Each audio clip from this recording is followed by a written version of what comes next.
Hello, everyone, and welcome. My name is Adam Marcus, and I am the Director of Development with Big Brothers Big Sisters of America. I'm focused on many of our cause marketing partnerships, and I'm delighted to be your host for today's community conversation. I am honored to facilitate this dialogue that aims to shed some light on empowering men of color educators and the significance of mentorship in the classroom. We want to thank you for joining our community conversation. A little background about me. I am a proud Mexican American, and I grew up in the warmth of the Phoenix, Arizona desert in a household with very modest means, and both of my parents were working full-time from the time I was a little baby. So I very much relied on after-school programs, intramural sports, and of course my large Latino Catholic family to help support me, be there as mentors, and keep me out of trouble. I recognized early on that the value of having people who were older, wiser, had similar backgrounds and beliefs to look up to and learn from. And some of my most treasured mentors were the teachers that I had in grade school. Fast forward to my early adult years, and I became a stepdad of 3 young kids who each had special needs. And suddenly it was my turn to be that caring and positive influence to these kids who at the end of the day really just needed a little extra love, patience, and support as they grew. So I very much believe in the importance of showing up for our youth, providing them guidance, and most importantly, cultivating their inherent value early on so that they grow into confident, successful people who will do great things in this world. This webinar reflects Big Brothers Big Sisters of America's commitment to J.E.D.I, which is justice, equity, diversity, and inclusion, and is in line with our national strategic and J.E.D.I framework to remain relevant in sustaining our reach to audiences through awareness of social justice issues that affect our youth and their ability to thrive in mentorship. These community conversations provide meaningful dialogue and engaging thought leadership that we hope will help educate our audiences in appreciating the value of more inclusive practices, foster understanding of topics within the DEI space, and create pathways for constructive and systemic changes in youth development. BBBSA is proud to be growing in our capacity in this area by establishing partnerships with meaningful groups that are aligned across our missions, perspectives, and values. We are excited to highlight the partnership between BBBSA and Lambda Theta Phi, Latin Fraternity, Inc., the first nationally recognized Latino fraternity accepted into North American Fraternity Conference, and an organization that aims to empower Latino men's success for a brighter future and maximize leadership potential within the Latino community. In honor of going back to school, we are amplifying the voices and experiences of these educators. The goals of today's conversation include recognizing the importance of visibility and representation and its impact on youth self-image, identifying and exploring shared strategies for navigating systemic barriers for Latinx youth and educators in the education system, and understanding mentorship best practices and its impact beyond the classroom. Now, we hope to achieve these goals today by amplifying the voices and experiences of those who are on the front lines of actually doing the groundwork in supporting our youth as educators. Our conversation today is especially important because we know that within our Big Brothers Big Sisters network, we have nearly 14,000 youth, whom we call our littles, in our program who identify as Latinx, compared to approximately 5,000 mentors, whom we call Bigs, who identify as members of the Hispanic or Latinx community. So there is underrepresentation within Latinx mentorship as it relates to racial, ethnic, and socioeconomic backgrounds. And there is a heightened need to ramp up our efforts in reaching and recruiting mentors from this important community. When it comes to the state of our youth in America, what we do know is that the population of Hispanic and Latinx youth will continue to grow. Latinx youths are currently projected to become 30% of the US student population by 2030, amplifying the critical need for our efforts to be even more intentional in addressing the mentorship gap within the Hispanic population. It should be noted and celebrated that Latinx educators are the largest minority population of teachers in schools that have 75% or more of their students who qualify for free or reduced lunch. This is according to Pew Research. And this is extremely important to our mission because 72% of littles that BBS agencies provide support to are recipients of free or reduced lunch at school. The perspectives of Latinx educators matter as they are the ones interacting every day with our Latinx youth in the school system. So today, we hope to marry the value of amplifying the work of our Latinx community as leaders in education with the need for Latinx youth to be supported in meaningful ways through mentorship. We know that J.E.D.I, living inside our work, means that its impact extends beyond the classroom, influencing students' academic performance and shaping their future aspirations, especially among those from underserved communities. And we are grateful for our partnership with Lambda Theta Phi that significantly expands the BBBS village and enhances our commitment to valuing our Latinx community, providing a platform to address the inequities faced by Latinx youth. So I'd like to now introduce our panelists. Today, from our Lambda Theta Phi partnership, we have a distinguished panel of educators and mentors who will share their insights and experiences. Each panelist brings a unique perspective and expertise in empowering men of color. Our panelists today include Douglas Jimenez, a social studies teacher at Montgomery County Public Schools. For 7 years, Douglas has taught and worked with a diverse group of students, including English language learners, students receiving special education services, and advanced placement students. He also serves as the junior varsity boys soccer coach at his school and is coaching U9 and U10 boys for a local soccer club. Douglas has helped run after-school mentorship programs for Black and Brown boys in the community. We also have Dr. Edgar Torres, current principal at Academy High School in the Denver metro area. Dr. Torres immigrated from Mexico to the United States at the age of 6.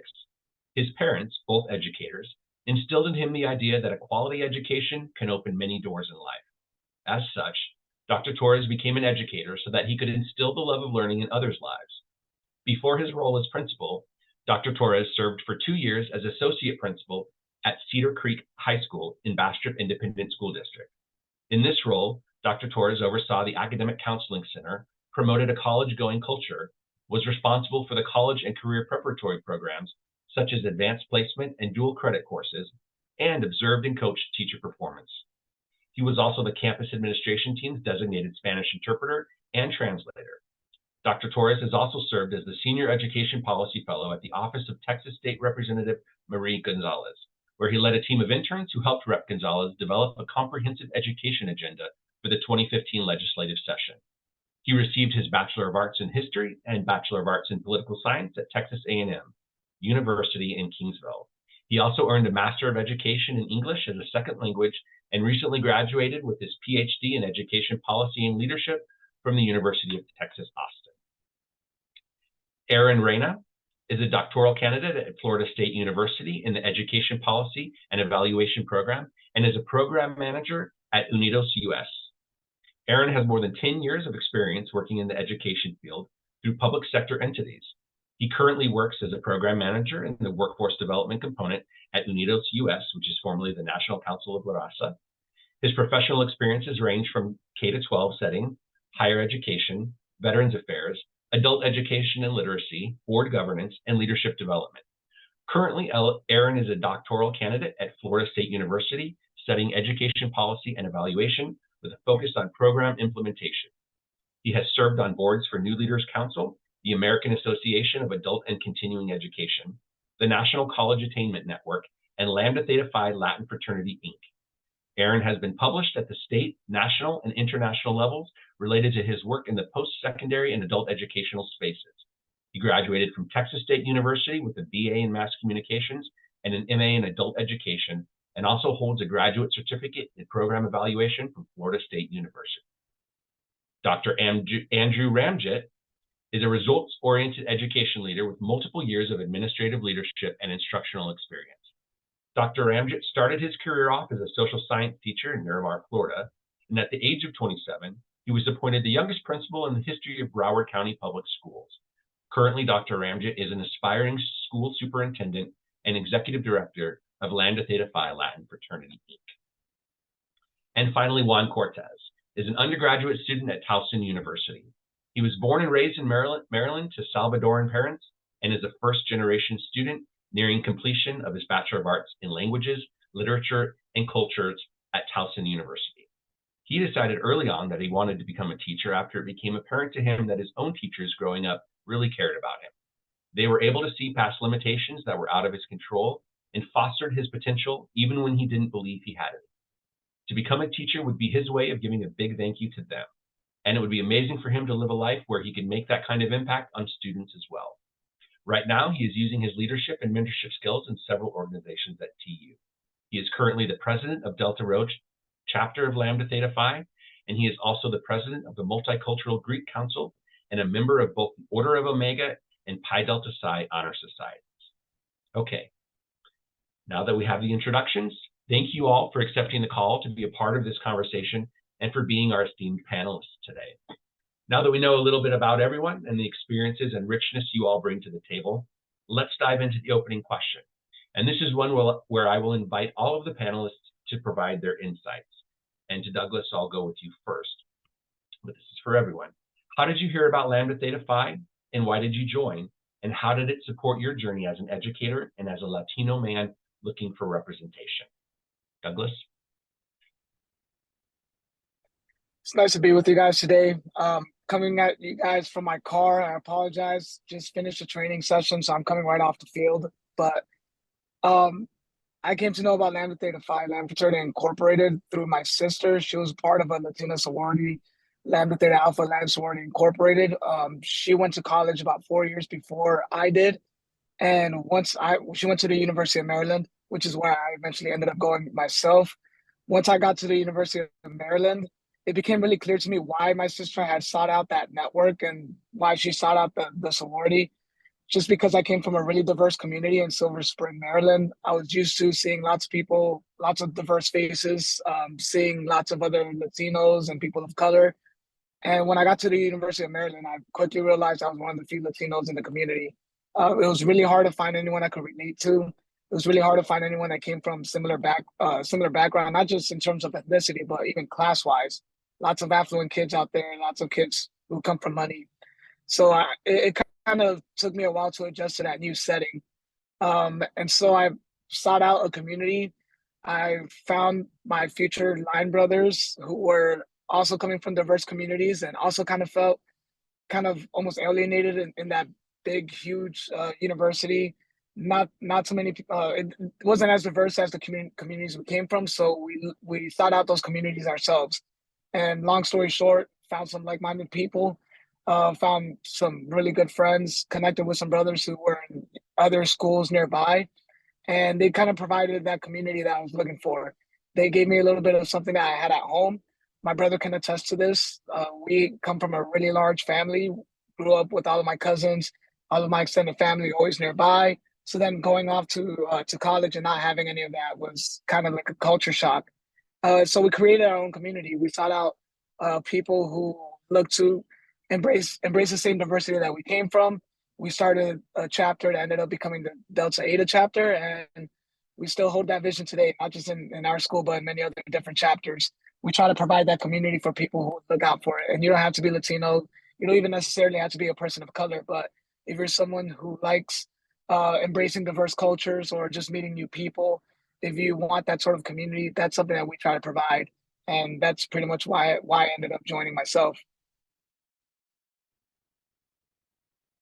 Great, thanks, Doug. And appreciate you taking this webinar, this important discussion from your car. You're truly walking the walk right now, so appreciate that. Aaron, I'll throw that same question to you.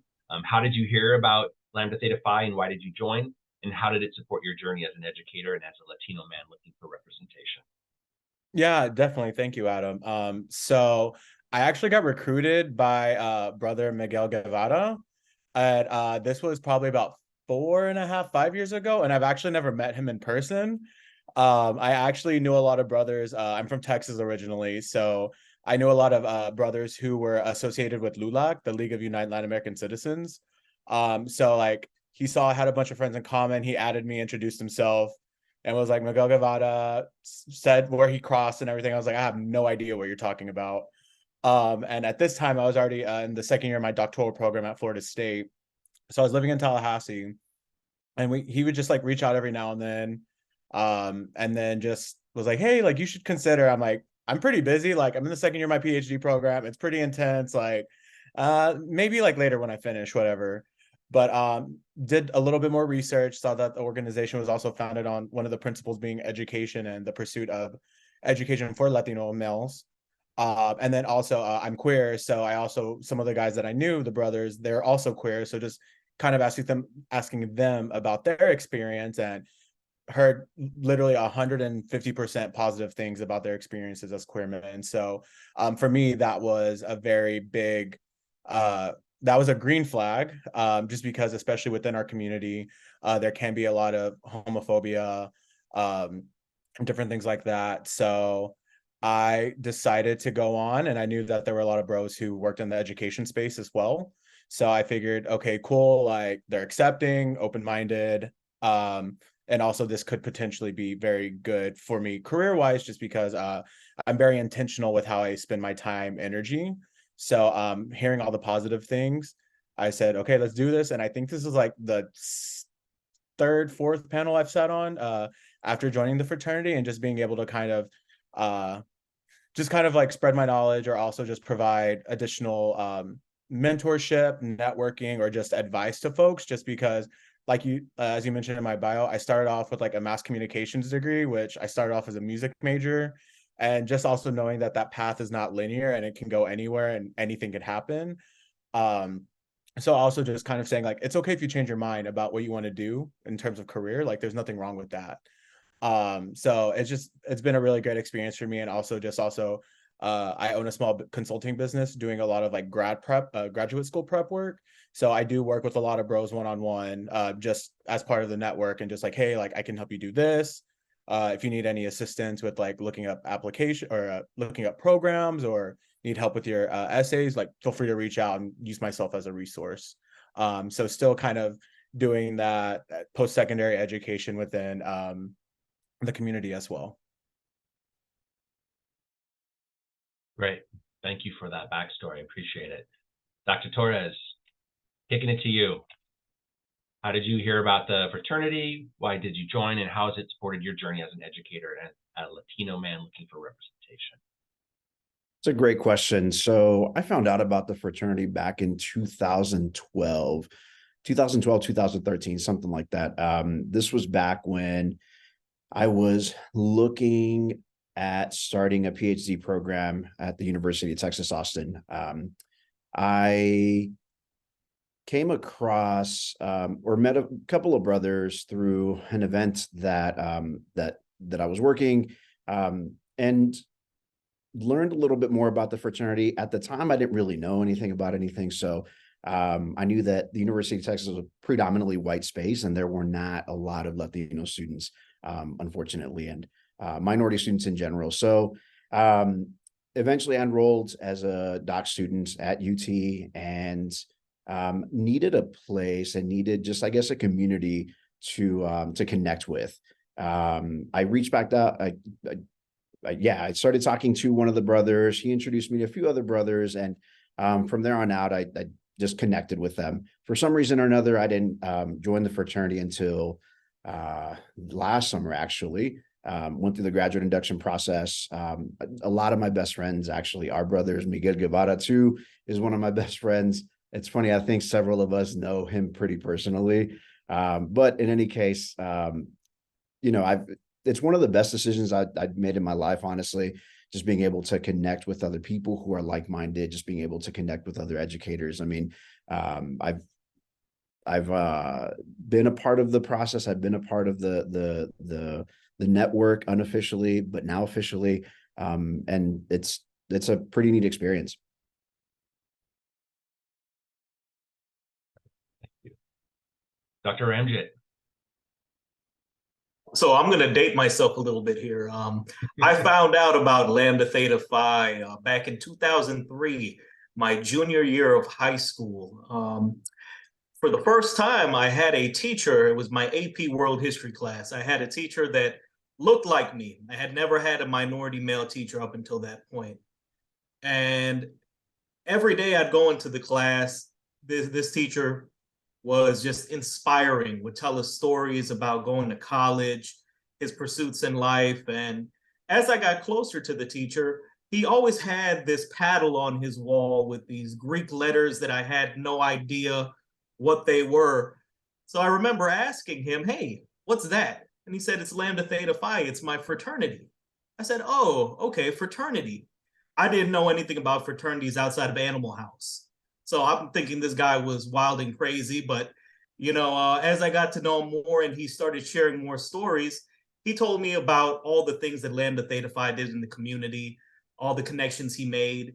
And he did really turn me on to the idea. And in my head, I said, if I ever make it to college, because at that point, he was the only minority male I knew that went to college. My dad joined the military. No one else in my family had been to college. So in my head, I said, if I make it to college, I'll definitely look into it. So now we jump forward a year to my senior year of high school. My older brother got admitted into Florida State University. Myself, my mother, my father went to go visit him. And he sat us down. We went to lunch and he sat us down and he was trying to explain to my parents that he was pledging for a fraternity. And me not knowing any other fraternity and wanting to be part of the conversation, I said, "Oh, Lambda Theta Phi?" And he looked at me like he saw a ghost. "How do you know? Who told you?" I was like, "Oh, well, my teacher, so-and-so, he's a brother of the fraternity." He's like, "What?" "He helped found this chapter at Florida State." I said, "Get out of here." So obviously go back to school the next Monday. And I remember running to my teacher's classroom to tell him about my brother that was pledging in his fraternity, and his face lit up. And, it was almost made for when I joined, when I went to Florida State the following year as a freshman, that I ended up pledging for the fraternity. And 18 years in, and it's been, outside of marrying my wife, the best decision that I've ever made. And as an educator, I've come across many superintendents that are brothers, principals, other educational leaders that have helped mentor me and help get me to the point of where I am today. Thank you, Dr. Amjad. That's great. And I'm glad you fit in that caveat about the decision to marry your wife, because that was, I'm sure, very important as well. Last but not least, Juan, why don't you go ahead and give a quick little, synopsis of your backstory of how you joined the fraternity. Hi, everyone. So I'm gonna be a little short just because I'm still undergrad, but I honestly I don't know how it happened. I was a commuter, didn't really connect with a lot of events going on. Just ended up meeting a brother the first day of class back in fall 21 when I transferred to Towson, because I got my associates through the pandemic and ended up at Towson. And yeah, he saw me. I was wearing my El Salvador shirt because that's where my parents were from. So he came up to me, introduced himself. That's what I was studying, and then just talking about Lambda. And I'm also a non-traditional student, so I'm over 25, and I was a commuter. So I was like, I will not join a fraternity. Like, nothing against it, but like, it was just like, why? But I did my research, went online. I really loved the motto. I love the pillars, right? What Lambda was about. And I feel like, damn, like I'm already kind of practicing what Lambda is as a person. So joining a fraternity and having a platform, it was like, this is something that I'll consider. And I ended up, becoming a brother spring 22. And funny story is that Dr. Edgar Torres is my line brother. We crossed the same semester, but different university, different process. But yeah, he's my line brother. And I just got one more semester left, and I got the time and availability, so I'm giving it all, and I'm excited. Awesome. Thank you, Juan. Appreciate that. And kudos to being a non-traditional student. I too was one of those, and I think we bring a different richness and kind of a view to the whole experience. So it all comes together. Okay, well, thank you all for sharing your backstory and your connection with fraternity. Let's move into some of the more meaty questions, I'll say. Douglas, these two are for you. You've been an educator for more than 7 years, and we constantly see a need for men of color in spaces of youth empowerment and education. So given your experience with a mentorship program for youth of color, how can organizations better support the mentorship and development of men of color in these spaces? There's a lot of work that has to be done and at many different levels. I think even just looking at the education professional in general, it's not really a well-respected profession compared to, let's say, law or medicine. Generally, when parents hear that their kids want to become teachers, they're not jumping, up and down in excitement. Some people are. Some people really do value education, but there's a lot of people who probably wouldn't be super excited about it. That's even more true in communities of color, especially Latino communities, where it's kind of seen as like a feminine profession almost. It's seen as, that's what the women do. My dad wanted me to be a lawyer. He wanted me to go into politics. Even to this day, when they still think I should, or they still ask, when are you going to leave teaching? So first, we got to respect the profession a little more. We need to elevate education as something that's a respectable profession and something that's admirable, something that people should want to do. Outside of that, once you get beyond that, joining the profession as a male teacher of color, it's almost like what I explained, going to a predominantly white institution in the University of Maryland, where there's not a lot of other people that come from your background. It's a field that's dominated mostly by white women. You don't see a lot of other male teachers of color, and when you do get those teachers, they often leave within 3 to 4 years. So, what is it that we can do to better support these teachers? It's got to be really intentional at the district level. I work for Montgomery County Public Schools, and we have a network that we call Building Our Network of Diversity, or the Bond Educators. And we've pretty much gotten all the Black, Brown, Asian, male teachers of color. We bring them all together, and we've created almost like a fellowship. We get together about once a month. We do community service. We use each other to vent about, our what we just did that day. And most importantly, we try to provide that community so that teachers don't leave, and so that teachers feel supported, so that, if I feel overwhelmed, I could reach out to someone who's teaching the same subject as myself, or I can go out, even just after work to hang out with people. You just have that community that's there for you. And that's very intentional. So lots of people go into these districts and they're out there by themselves. They don't have a support network. They feel like administration doesn't have their back.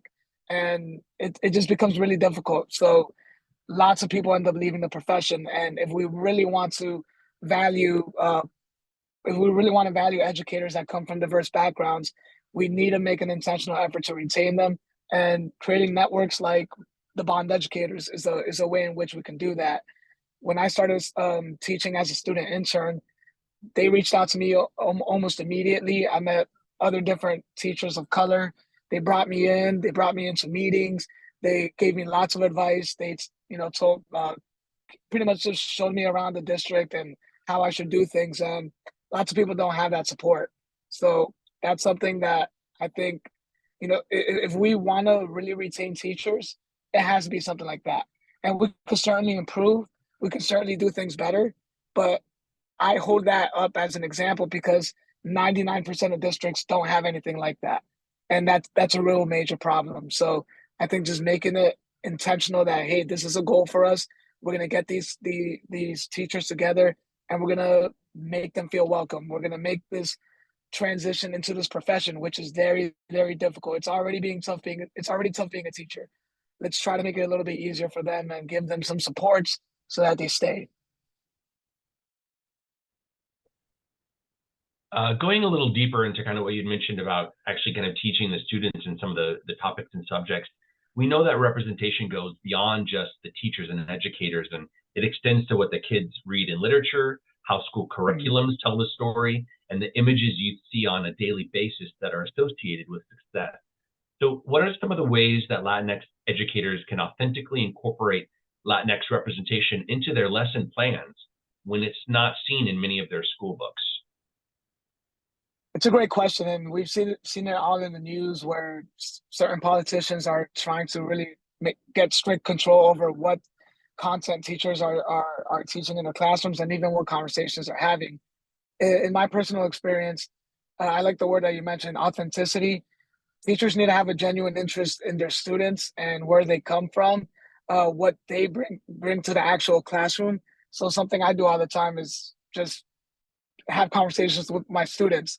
I teach government, so there's always something in the news, and lots of my students are immigrants. They come from Latin America. Many come from the Caribbean. I have lots of Haitian students as well. So when we see things like, the violence at the border or the rhetoric that past presidents have had towards immigrants, it's sometimes it's as simple as just having those conversations with those students about, hey, this is what's being said on the news. What are your thoughts on this? Is this a fair way of treating migrants? We're talking about authoritarianism. Why are people leaving Venezuela? Should the United States be held, or should we partially even look at the United States and what they've done in terms of foreign policy, in terms of blaming, or not blaming, but just thinking of reasons why people are leaving these really unstable countries. So it's a lot of those conversations. And when the students see that, the teachers aren't avoiding those topics, because lots of teachers really like avoid those topics because they think they might be too controversial or they don't want to get in trouble. But you have to show that you actually care.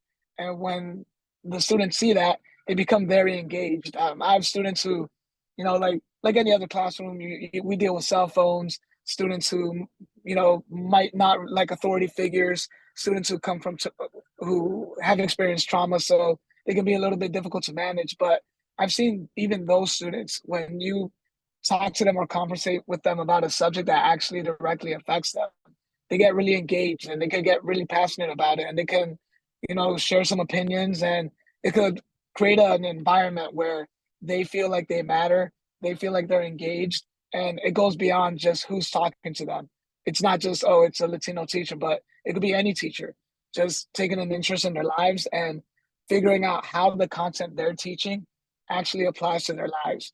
If the content you're teaching isn't somehow connected to their experiences, they're just going to see it as academic book work. So that's something I try to accomplish in my classroom. Everything that I'm teaching needs to apply somehow to the lives and experiences of my students. And again, I'll go back to it. A lot of it's just conversations. We can't be afraid to have these conversations. And I totally understand why lots of educators are fearful. We see all the rhetoric on TV. We see, some of the things happening with the current state of our politics, where there's a climate of fear in terms of what educators can do in the classroom. But we honestly got to get past that. We just have to see our students as humans who matter and whose experiences matter. Right. Awesome. Thanks, Douglas. Dr. Torres, I'm going to pivot some of my attention to you here for a couple of questions. So your journey from immigrating to the U.S. at the age of 6 to working with state legislatures to becoming a principal is truly powerful. How has your personal experience as a young immigrant shaped your approach to education and mentorship? Yeah, thank you. So growing up as an immigrant, I faced a lot of challenges, including not knowing the English language. I mean, I came to the U.S. when I was 6 years old. I knew how to count to 10 in English, and that was about it. So it was a pretty tough transition. I was in a bilingual classroom from 2nd to 5th grade. I was in an ESL classroom in 6th grade, and my educational background was pretty interesting. I lived in Colorado for a little bit. I moved to Texas, and education systems were significantly different. But one thing that really truly stood out to me was the relationships that I made with particular educators. When I was in elementary school, there was my 2nd and 3rd grade teacher was an incredible mentor. I still talk to her to this day. I mean, I'm 35 years old, and this happened back in 1994, 1995 when I met her. She's a great mentor. And that relationship really sparked this idea of, me becoming a mentor, me connecting with youth in some shape, way, or form. As I, navigated high school, there were other mentors who shaped who I am, who pushed me through the college application process, pushed me through this idea of applying for scholarships and gaining money. So much so that my debate coach, she pushed my thinking. She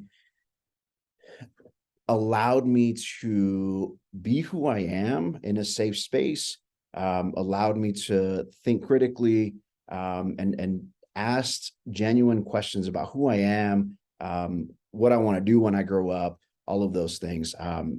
One of the conversations that I had with her my senior year, I still remember she said, "What do you want to do with your life?" And so I was like, "I have no idea."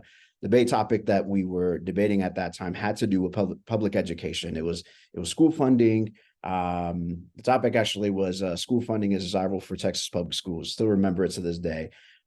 We had many conversations about, the trials and tribulations that educators face in the public education system. And that conversation led me to this career as an educator. I became a Big Brothers Big Sisters in 2007, and that relationship that I had with my little also pushed my thinking, also encouraged me to pursue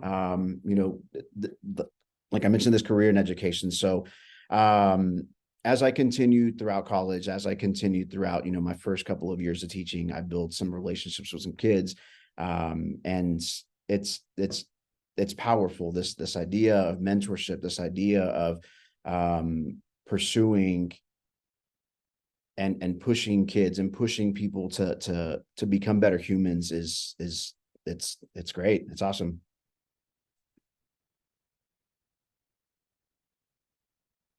Awesome, thank you. So you mentioned being a big, and I think you went from being a big to one little to being a principal, right? Of many littles, you could say. And so you kind of played a large role in the oversight of a school. And so given your experience, can you share a personal story or experience where you have seen the impact of being a role model, a Latinx role model? Yeah. In fact, it's really interesting that I get asked this very same question, because there's a student that I met back in 2015 when I was an assistant principal at Cedar Creek High School in Bastrop. His name is Jason. I met Jason because he was a sophomore. He was skipping class with a bunch of his friends. I saw him on the camera just like running across the parking lot. Just they wanted to go get some Whataburger, which is a burger joint out in Texas. But anyway, so I saw them and they came back, and I talked to all of them, and they were mad because I busted them. And Jason, I hung out with Jason for a little bit longer, and I started talking to him. I'm like, dude, what are you doing? Right? He's like, well, I just wanted to go get some Whataburger. He was mad because I put him in school suspension. And from there, I visited him a couple of times. I saw him in the hallways, and I just, entertained this idea of like connecting with him pretty frequently. He became a junior. Our relationship obviously shifted, and he was no longer mad because I put him in school suspension. But we started having conversations about like, what do you want to do after you graduate from high school? He said, I don't know. I've been held back. He was held back in elementary school because he didn't know the English language. He struggled, and that particular story, when he shared that piece with me, that really resonated with me, because I remember as an elementary kid struggling to pick up the English language. So in any case, we bonded over that. I told him that my first language was not English. My first language was Spanish, and we connected. So I told him, look, man, just because you were retained doesn't mean that you're a bad person. It doesn't mean that you're not capable of accomplishing great things. So kept the conversation going. He started showing an interest in a career in business. He didn't necessarily know what he wanted to do, but he just knew that he wanted to become a business major so he can make money. Senior year came around. We started talking a little bit more about college applications, the process, all of the things that he needed to do in order to pursue a career in business. So we filled out FAFSA, we filled out college applications, we filled out scholarship applications, all of these things. He ended up going to Blinn Community College out in College Station with the intention of transferring to A&M, Texas A&M University out in College Station.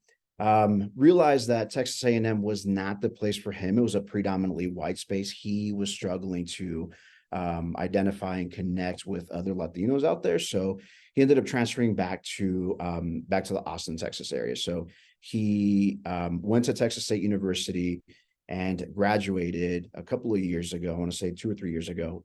Yeah, 2 years ago, with his bachelor's in business. He graduated summa cum laude.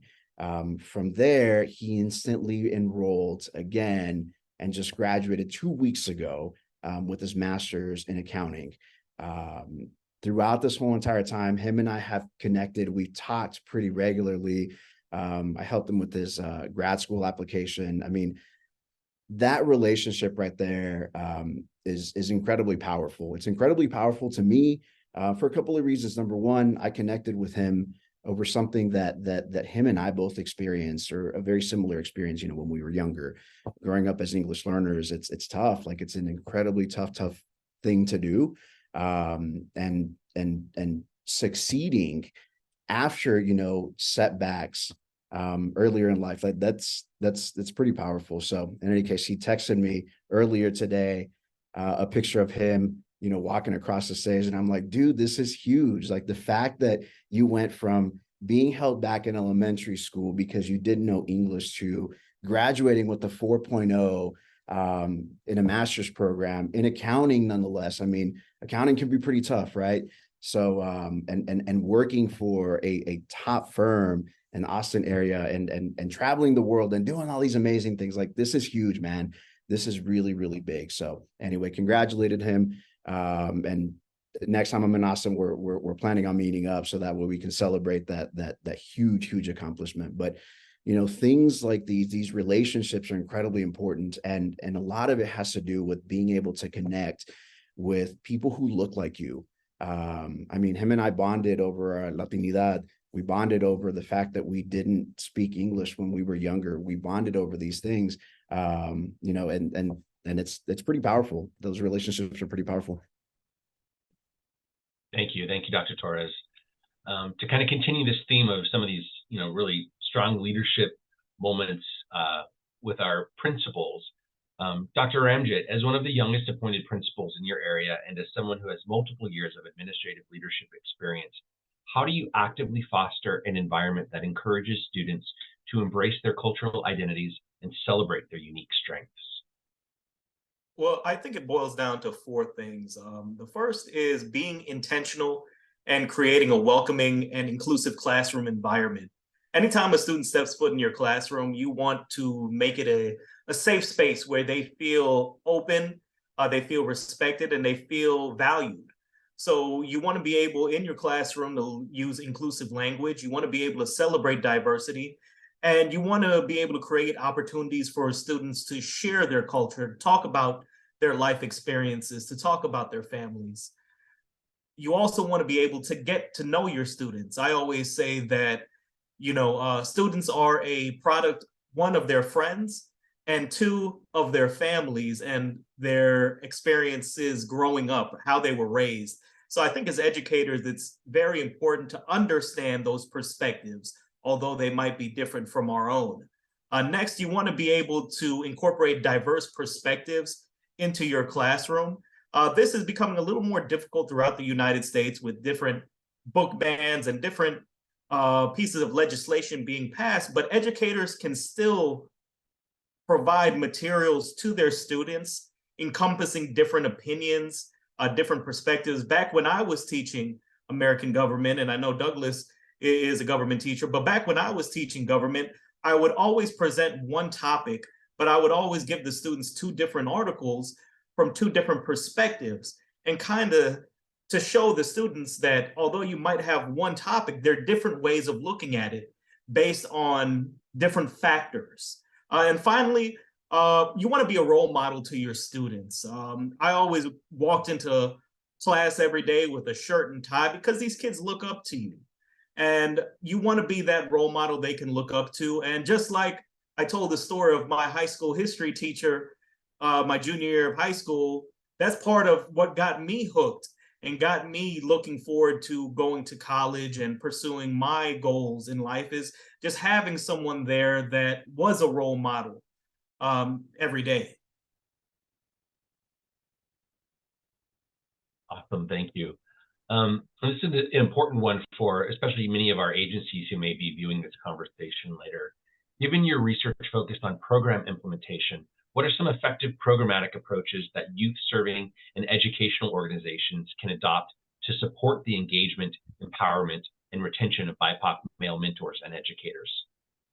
So I think it's 3 points here. The first is you want to be very, very careful in how you match your mentors and your mentees. You want to be able to match mentees with their mentors based on similarities. So if you have a young student that looks forward to possibly being an engineer as a career, you want to be able to match them up with someone in the engineering field, whether that's civil engineering, biomedical engineering. You want to be able to match a mentor and mentee with similar interests. And I think when you have a mentor that's already in a career field, the mentee can actually learn a few things and can make a decision whether or not that's a career path that they want to continue to pursue.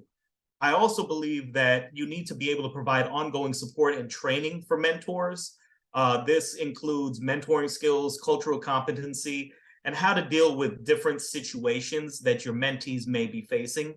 Finally, you want to be able to provide flexible options for mentors.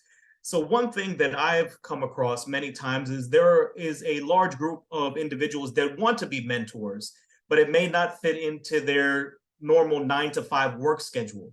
I think organizations need to be proactive on how they use their mentors, maybe using their mentors in a virtual space through a Zoom meeting, but you want to be able to get as many mentors as possible for your organization, because I believe the kids and the mentees can learn a lot, and you want to be able to open up that pool of mentors as large as you can.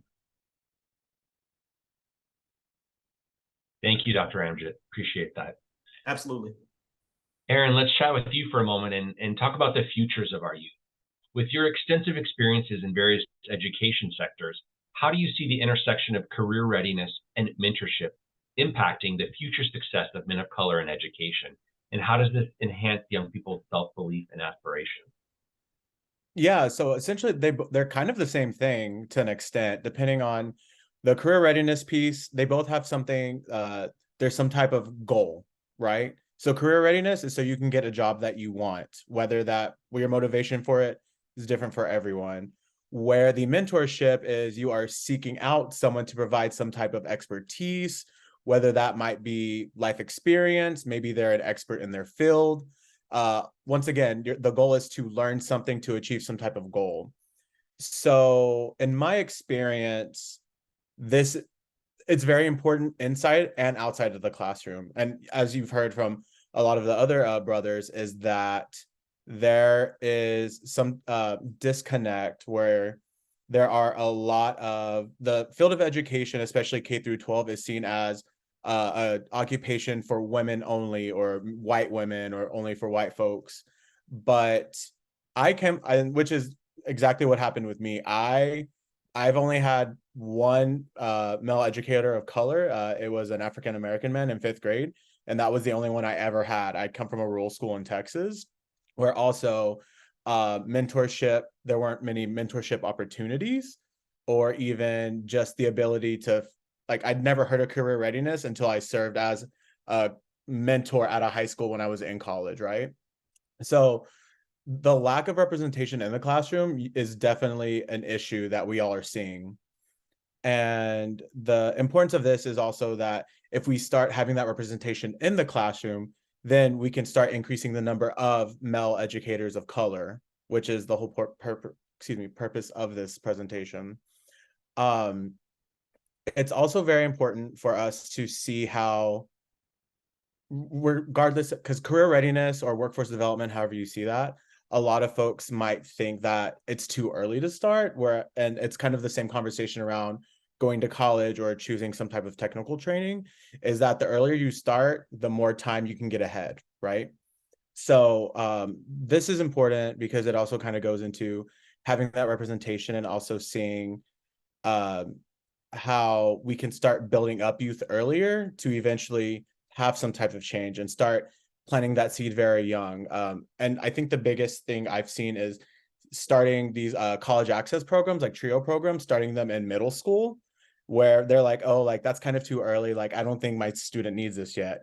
But the sooner you start, the more time you have to plant that seed, have them start thinking about different options, learning more about their options.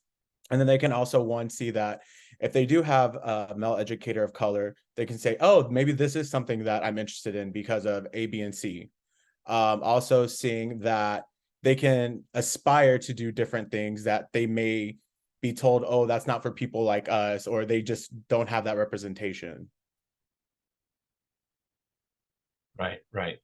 Well, taking that a little bit further, in what ways do you envision the effect of positive change from the mentors to the mentees, as the mentees themselves then go on to inspire their communities? So the mentor-mentee relationship or partnership, however you want to call it, it is very important that they have trust in each other.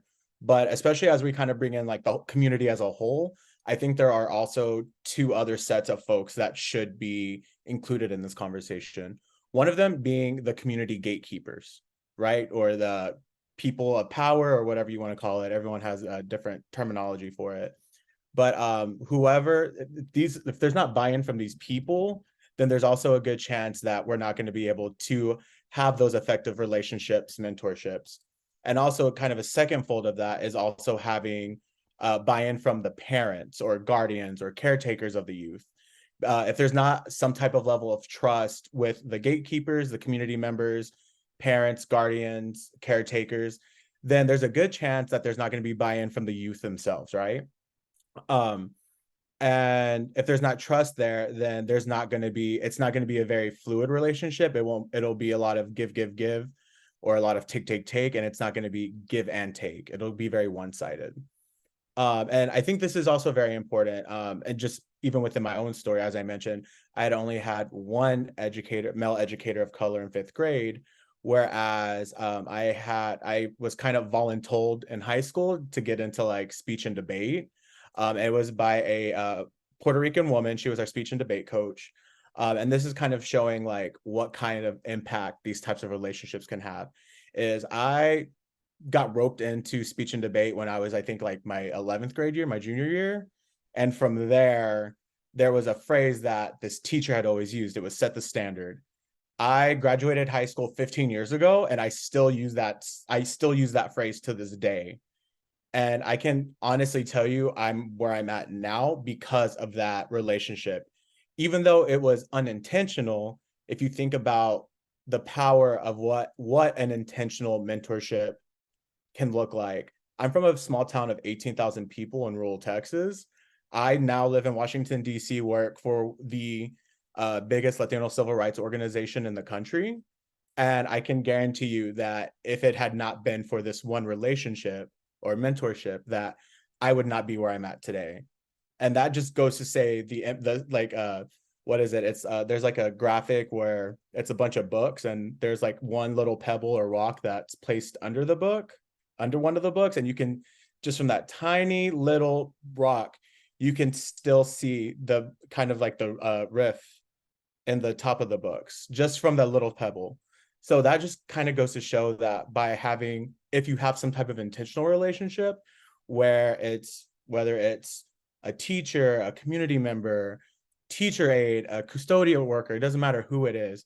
But if there is intent to show representation and to also just show that you are there for the student, that it can be very powerful.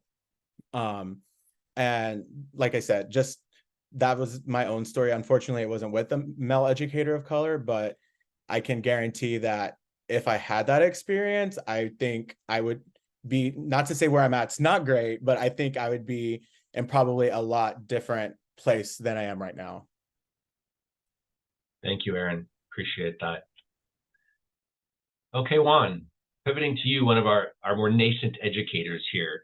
As someone who is pursuing teaching in part because of the inspiration from your past educators, and as a current active mentor in your community, what strategies would you give to other mentors who are empowering and supporting young people to recognize their strengths and build a positive self-identity despite external challenges? I love this question. One of the first things that we have to do is we have to reflect, right, that we wouldn't be where we're at if it weren't for someone that was pouring into us, right? Whether it be your parents, whether it be your educators, whether it be someone in the community, whether it be a religious leader, whatever it may be. Someone had an impact. Aaron just shared an incredible story.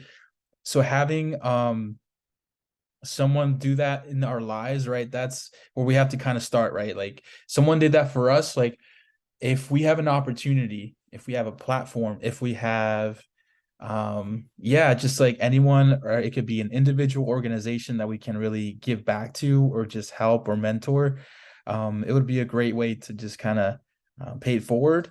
But yeah, beyond like reflecting how we were shaped by people, right? We have that opportunity just by being ourselves, being authentic, right? Being human. We've all talked about intentionality. So those are key components, right? If we want to pursue just being a role model, being someone for someone else. Also realizing that our presence and our space can really change someone's life, whether it's intentional or not. If we um, educate ourselves, right? If we are trying to, yeah, just be understanding, right? Compassionate, all those things are internal, right? But if we educate ourselves, I know that we as a society have come a long way from many different views, right, from the past. So we're going in the right direction. So if we educate ourselves, and I think we can reach even more. Our whys will be ever changing, right? Why are we doing this, right? It will evolve, but the thing that matters is that we don't change, that our purpose is to connect. It is to live a life where we can be otherly, pretty much. And lastly, just the basic things like communication, time and effort, being transparent. Our impact can be huge. So these are things that I would suggest and just kind of like motivate anyone that would love to be in a space of mentoring, education, or just being a leader. Great. Thank you, Juan. I can't believe that we're already kind of at the hour mark here. So we'll want to kind of wind down a little bit. But this last question, Juan, I'll ask to you directly. And then if others really want to chime in with some good, effective strategies or advice, I invite you to. But so Juan, how can Lambda Theta Phi chapters effectively partner with agencies? And what are some of the challenges that can be faced in forging those partnerships? So beyond what we're already doing nationally, right? We have standards, we have um just things that like we should be involved voluntarily, right? But we're already doing the groundwork. But I mean, we're living this right now. At this moment, we're partnering with Big Brother, Big Sister of America, which is mind blowing, right? And this is just a huge it's a success, right? We're beginning and there's work to do, but so many good things can happen from this. But yeah, no, we are equipped as brothers, right? From our foundation, from our tradition, we're equipped to just be leaders, be authentic, and just being who we are. I think and with, of course, the structure that we have as a national organization, continue to push for these opportunities. We're more than ready, and just we're excited for just the possibilities that are to come. Awesome. Thank you, Juan. Any other brothers want to add any additional kind of insights or advice to really kind of forging these successful partnerships with our agencies?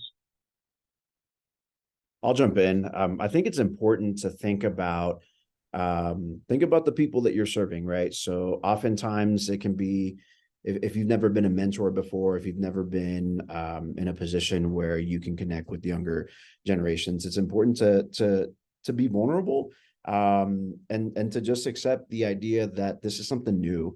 I remember when I was becoming a big, or going through the process of becoming a big for Big Brothers Big Sisters, I was nervous. I didn't know how to navigate the situation, the relationship. I was partnered with a 7-year-old boy, and I was 19, 20-year-old college student, so I had no idea what I was doing. I had no idea how to navigate that relationship. But being vulnerable, being okay with not knowing is perfectly fine. Just put yourself out there, connect, be genuine about the connection that you want to make, and take an honest interest in that relationship. That right there is pretty powerful. Couldn't agree more. Thank you, Dr. Torres. Could I add to that? Sure. I think that was a great point from Dr. Torres. Just because a lot of people they want to volunteer and they want to get involved, but they might just say, what do I have to teach these young folks? Like, what do I have to give? I'm just an ordinary person, or I just go to my job. I don't really have much to offer. But no, to that point, everyone's got something to teach, and if you really want to help someone, it comes across, and kids can feel that. So even if you feel like you don't really have anything truly extraordinary or any like crazy stories or any crazy experiences, everyone has something to teach. And I just have so much experience working with other adults who come in and volunteer, and they work with our students, and they really get a great experience out of it, and they realize, oh, this is actually a lot of fun. I'm actually connecting with these students. So just making sure that we're inviting volunteers, and we're letting them know that, if you want to help, everyone's got something to offer. Everyone's got some wisdom to share. And you don't have to be someone that is like a CEO of a company or a professional athlete. We all have something to give. And I've just seen it with so many volunteers, so many coaches I work with, even some of my personal friends. When they get involved and they give back, it's really, really rewarding. And they come to realize that, they have a lot to share and a lot to give back. Yeah, and I'd kind of like to add on, like Douglas mentioned that some folks might think that they don't have anything to offer, or they don't know how to do it.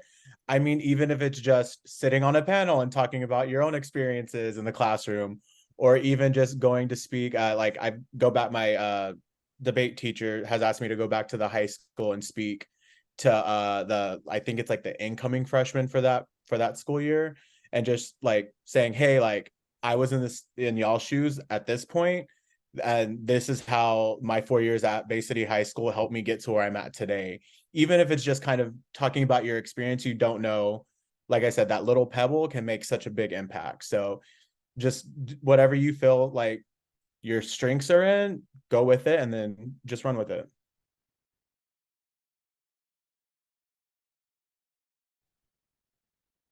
Awesome. Thank you all. Well, our time together has been truly enlightening. I want to express my gratitude to our panelists for their expertise, experiences, and dedication to empowering men of color within their communities. Your insights have shed light on the importance of mentorship and support in cultivating a diverse and inclusive educational environment. And thank you to everyone who joined us in our community conversation. We hope you leave here with some knowledge, resources, and tools that you can apply to your life and your Jedi journey. As a reminder for those in the network, we will have this recording available for review on various channels in just a few weeks. Thanks again, and take care, everyone.